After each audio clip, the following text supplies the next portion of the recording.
Exciting news, guys! Our summer vacation is starting and we are planning to make a road trip to east from here. So do you know what country is the next country day? Russia! Vanlife Russia is happening.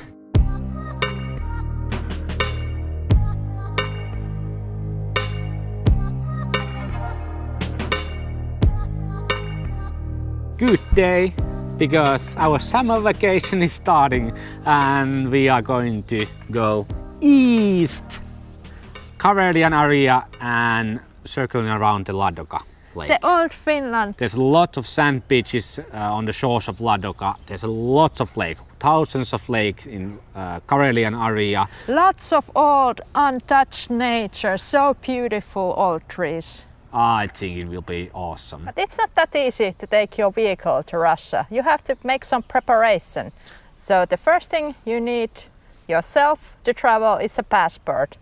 And the passport needs to be valid after 6 months after the trip is over. Yeah, and after the passport is okay, you can actually apply for visa in Russia. So the total of visa was 265 euros with the mandatory travel insurance.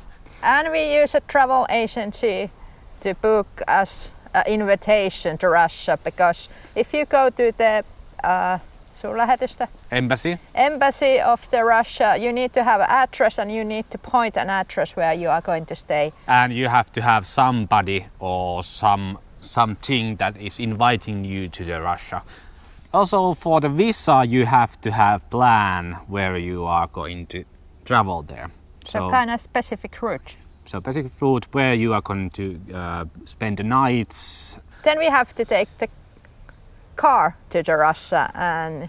It's pretty straightforward. You have to fill just the 2 papers. It was in Russian language, but there's lots of pages that has like written instructions how you fill those things. So it's easy.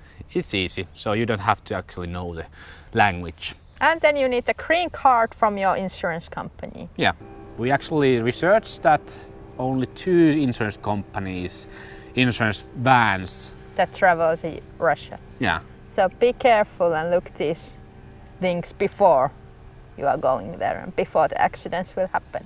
Also, what is important in Russia, very important, because normal insurance covers only 7,000 euros of damages. So basically if Russian guy hits us, we get maximum of 7,000 euros, or if we hit somebody else, we get from insurance 7,000 euros. Yeah, that's absolute maximum. So if we crash to some luxurious BMW which costs 100,000 euros, we have to pay the 96,000 euros for the damages that we have done. Yeah. But we have the insurance for that, so it's basically extra insurance that we took for the van, and we have had that since the beginning. Yeah, kolet kaskovakuutus in Finnish. Yeah, and it basically covers everything during our Russian trip.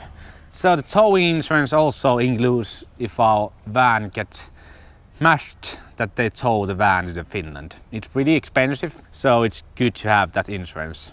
Then the most expensive part, because we are not just importing ourselves and our car to Russia, we are taking whole family with us. So our 2 dogs, of course they are traveling with us.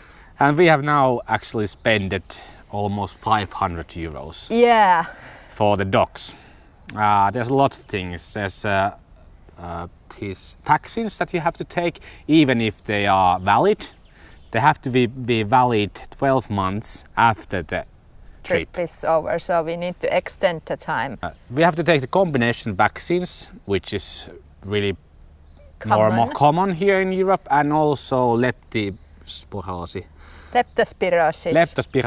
that have to be taken also to Russia. Yeah, so not just rabies and also this thingy. Leptospirosis. Yeah, I think it's a real name. And that's not all. We need some kind of certification from the vet that our dogs are okay. And this health certificate from the official vet needs to be done 5 days before the trip. Yeah, so you cannot do it beforehand. So without the pets, this would be really easy. Just getting Yeah. the visa and getting the van there, and that's it. But with the dogs, it's pretty complicated. But yeah, it's not that bad here. Yeah, you just do your research and it's doable. And when we come back from the Russia to Finland side, guess what?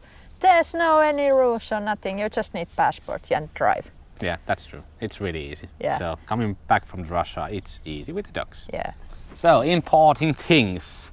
Not so easy. Not so easy. We have lots of things in our van that we cannot bring to the Russia. So we have a plan that we ditch everything that we cannot bring to Russia to Joni's workplace storage. Yeah, so we just take one pallet and put it there, waiting until our Russian trip is over. Yeah. There's lots of things that you cannot bring. For example, animal products. Yes. So Meat, dairy, no professional cameras or no drones. yeah, drones has to be there has to be like get a permission to fly it in Russia. And the permission is really tricky because basically you have to contact two agencies, the army and the air agency in Russia. So we are not bringing drone because otherwise we have to import it there and paperwork has to be done. Also same thing about professional cameras or something expensive things. So luckily we just have a crappy GoPro and crappy cell phones, so no extra paperwork. All the hard drives they cannot be encrypted. So if your hard drive is encrypted, it's gone. No propaganda, no gay propaganda, no gay porn. No. And nothing like media that can insult to Russia. Insult to Russia. Or possibility to insult. So it's pretty strict about those. And also the border area where you have to have a permission. It's huge. It might be wide as 100 kilometers from the border where you cannot enter without permission. The permission takes like 3 weeks to get, and you have to have really good reason to get it. Yeah, so we didn't apply for that, and we have to go through a couple of border areas there. But if you just drive through and not stop. Not even pee break. Yeah. Nowadays they are really strict about it, so you cannot go to the border area, which is kind of sad because there's lots of places that we would like to visit. Lots of old Finnish towns, but that's not gonna happen. Yeah, we need to skip them. There's lots of assumptions about Russia. And expectations. Expectations. One thing that comes to our mind is the road conditions, kind of bad and potholy and but it varies. Yeah, varies. All the main roads are actually nowadays pretty good condition. There's lots of roadworks. They are actually building new roads and really good roads. Yeah. But we are lucky that we go there during the summertime because on springtime the roads are pretty bad because of the snow and melting snow and water. They are damaging the roads. But during the summertime they are pretty much okay. About the driving, on the cities it's limit is 60 kilometers per hour, on the roads it's 90, and on the motorways it's 110. So pretty much the same here in Finland, maybe a little bit different, but not that much. What we have learned that if there's a bumps, you can go around them also on the other side of the road. So alcohol and driving, 0 tolerance. Kaput. And one thing that we have learned from Eastern Europe, that if there's a police with the radar, you have to blink to people to notify that they are there, so they don't get the fines from the radar. And we have done lots of research throughout routes, maybe route that we're gonna take, and there ain't that much sightseeing places. Actually, not at all. Yeah, or shopping. Basically, it's just the small towns where we pass. Old babushkas on the old towns. And liquor stores. And monasteries. But one thing that I always love with the Russians, they always want to drive just beside the lakes. Yeah. And enjoy nature there. So we can find lots of great places to park our van just by the lake. Small gravel roads and go there to camp. And wild camping is allowed, so it's so nice. And tolerated. And what we have seen, they do it a lot with the tents, with the vans, with the everything. Russians love nature and they love to fish. And yeah. So it will be really great. yeah. One thing that we don't speak any Russian, despite the "Do svidanias" and "spasibas," but yeah. so not much interaction with the locals. So and all the labels and everything is on Russia, so Cyrillic letters, so it might be a little problem, but I think we managed also in Bulgaria, so I think it's not gonna be a problem. Yeah. And you have always your hands. Yeah. Hand signals. Universal signs. Yeah, that works great. I think we may lose some experience from the locals if they want to invite us to. Yeah, it might be really awkward if they don't speak any English and we don't speak any Russian. So. But that's life. There are a few camping places, but not that many RVs or camper vans. So also there's not many services. So basically, if there's a camping ground, it's for tents. So no grey water dumping, black water dumping. I don't know where we are going to get fresh water, but hopefully we can find wells or something. We really hate to buy bottled water. Safety.